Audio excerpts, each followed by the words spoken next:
Hello everyone, Dan K with JKD Physiology and more, and today is day 3 of JKD for mobility and balance phase 3.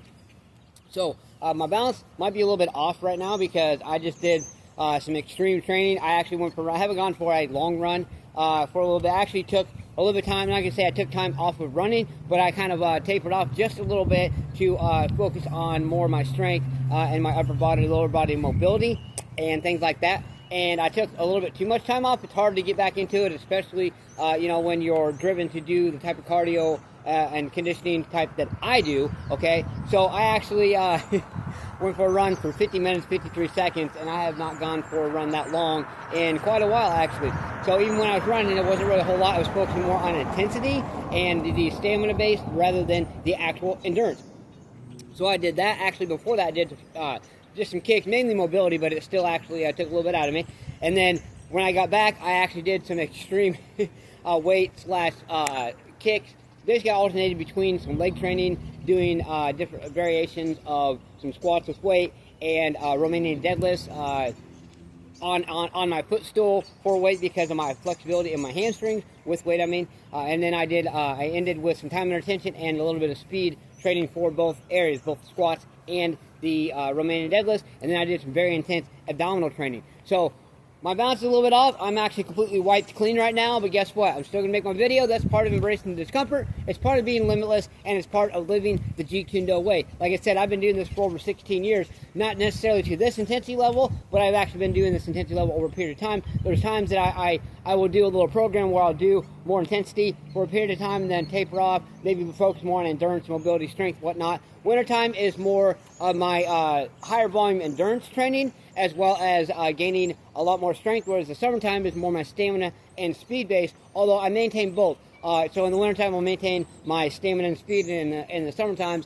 the warmer months, I will maintain my endurance and my strength as well. It just kind of varies, I don't ever just sit there and slack off on any of my training, but I have the times of the year that I focus more on that. One of the reasons that I focus more on endurance training in the wintertime is because of the deep snow. Because, when you're going out there, if you plan on going for a 4 to 6 mile run and you're running in snow, guess what? It's going to turn into, probably up to 2 times the amount of time that you normally run that 4 to 6 miles. Trust me. If you don't believe me, try it. First time I ever went out and had the intention to run in deep snow to help increase my intensity and my overall conditioning, I said, you know what? I'm going to run 4 miles hard. But guess what?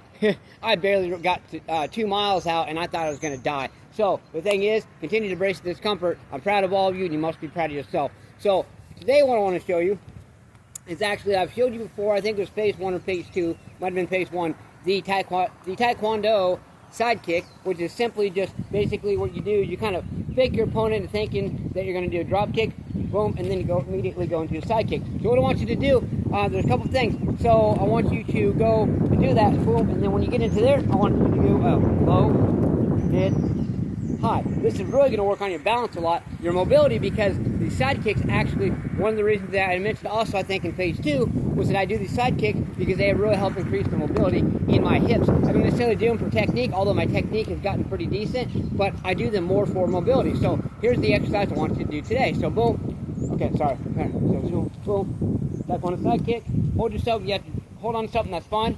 Low, mid, high. And of course I want you to do both sides. So boom, low, mid, high. And if you really want to increase the endurance and or mobility in your hips when you're done, what you can do, as well as actually help you balance more, whether you're holding on to something and let go off and on, or if you just hold it in the air, is boom here, okay, and then you go low, mid, high, and just hold it there for a bit, as long as you want to. And a lot of times, whoops, gosh dang it, it's kind of windy out here, and a lot of times, when I come back down from a kick like that, boom, I'll come down here and I'll maximize the mobility in my hips just like that, and I'll even go boom, boom, boom, and then and then come out here like that. So many different ways and things, angles we can do to increase and maximize our mobility and our balance. So do these things today and embrace that discomfort. Let's get step motivated, believe in yourself, believe you can do it, and believe that you deserve it. It's not fun. Click that like button. Just don't break it. Get out there and do something. Do more than what you did yesterday. What have you done today to push yourself, to grind, to embrace that discomfort? Whatever it is, continue to do that. And be proud of yourself so you can look back and realize that you are capable of much more than you ever thought possible. Push yourself. Let's go.